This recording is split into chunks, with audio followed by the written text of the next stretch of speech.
Well, somebody's on the line here, it looks like. Eh? Are you there, Lyn? Yes, I am. So you were actually there with a protest of 10 to 20,000 people. Could you tell our listening audience a little bit about that and how the police car that was set on fire, how you noticed that there was two people that were wearing the Black Bloc outfit actually had police shoe wear attire on? Yes. Okay. It was a parade with every group imaginable, the reflection of Canadian society. There was children, there was union people, grandmothers with signs saying, save our pensions. As we got close, and there was a pre-approved parade route set up by the Canadian Federation of Labor, as we got the intersection of Spanata and Queen, at that intersection, there was a single police car set in the middle of the intersection. Opposite that was the media towers, and up on balconies, the national media, good view of this bait car, and it was a bait car. At that intersection, it was just a parade. At that intersection, riot police, one row of riot police stopped the parade.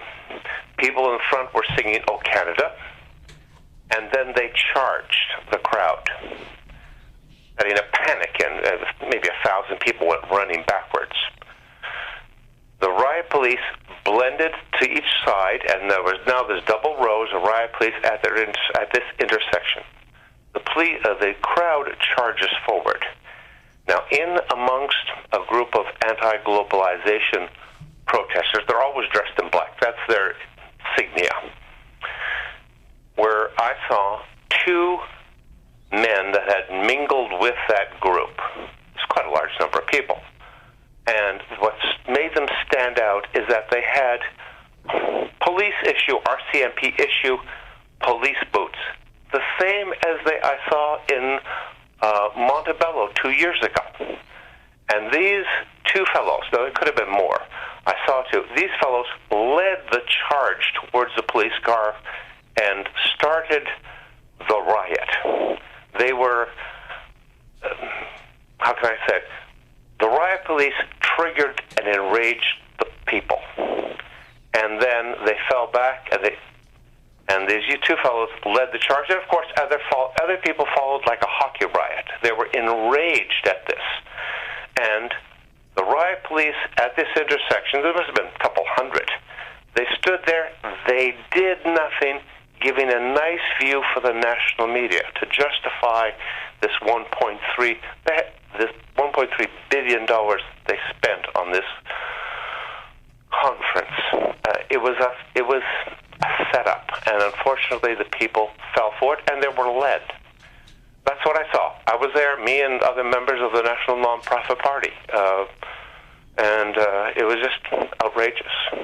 And could you tell our listening audience a little bit about your party that you're the leader of, how you propose change to help the ordinary Canadian people?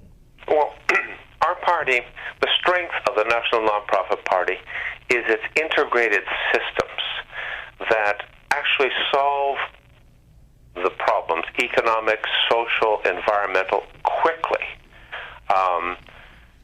And that is our strength. And we have a whole list covering every aspect of Canadian society. The problem with systems of government, they have become obsolete. And some have been obsolete for 100 years,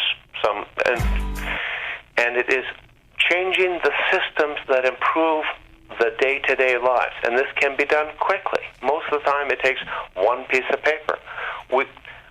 Democracy, elections in this country, they should be, and as part of our platform, to make all elections, everyone who wants to present themselves as a candidate get the same amount of free media time on the national network and an allowance for print that they use in any way they want.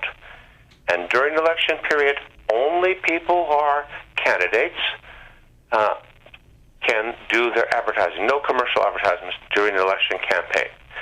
But remove the $1,000 registration fee from Elections Canada and let the people choose truly democratically who they want to represent. There may be 50 candidates in a riding. Doesn't matter. The people will decide who represents them best. It is fair. It's not just a system like we have now that's set up for only the extremely wealthy or the large parties that are backed by big corporations.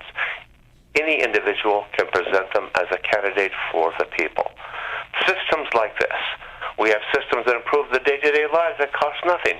Converting the country to a metric week. You have 4 days, 4-day weekends, 6-week paid vacation, and you work 6 days. And at the end of the year, you work the same number of hours per year, but gives people more living time. It costs nothing to do, yet it saves 20-25% on air pollution in the cities.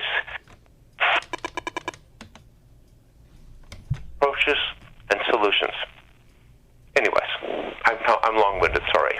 Well, what happens is I also have Kevin Annett sitting here. And Kevin Annett and myself, we're big advocates of the Republic of Canada. We want to see the final severing of the ties from the British Empire in the way that the Queen still controls us to this day.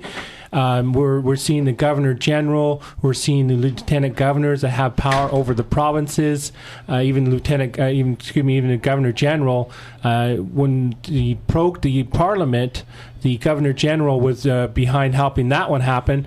And when the NDP, the Liberals, and the Bloc tried to get together to overthrow the Conservatives, what the Governor General stepped in and stopped that one from happening. So what we're seeing the British Empire is still in control of Canada at this time. One last point is here in British Columbia, there's a constitution in place here, and what it does is it states that what happens is it states that basically the lieutenant governor is at the top, right?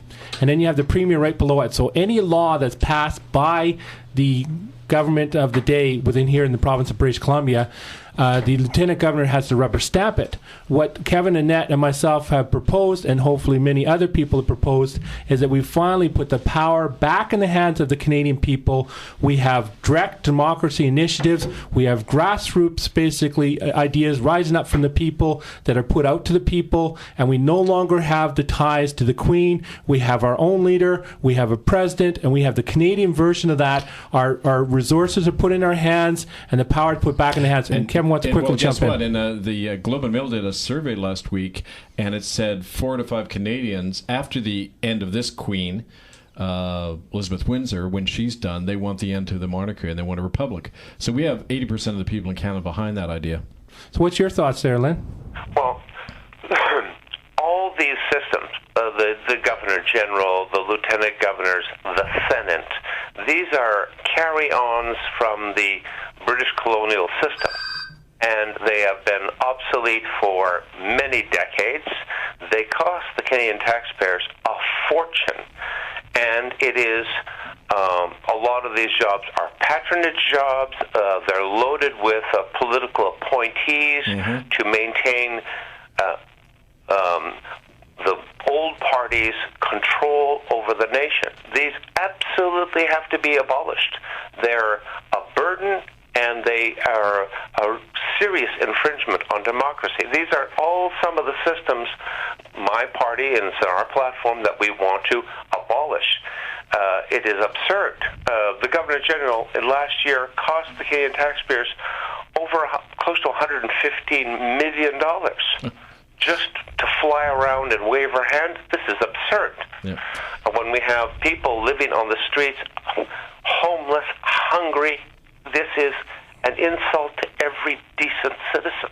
Well, let's work together. I mean, it sounds like we're of the same mind on this. Absolutely. Yeah. I put out a thing we put out this week. We're calling on all political parties, groups, for us to work together to make a united front for the betterment of the people. And there's many, many groups there that we all want the same thing. We work together. We can achieve this. We may not agree on every small detail, but it is the overall principles that are most important to save this land. Yep.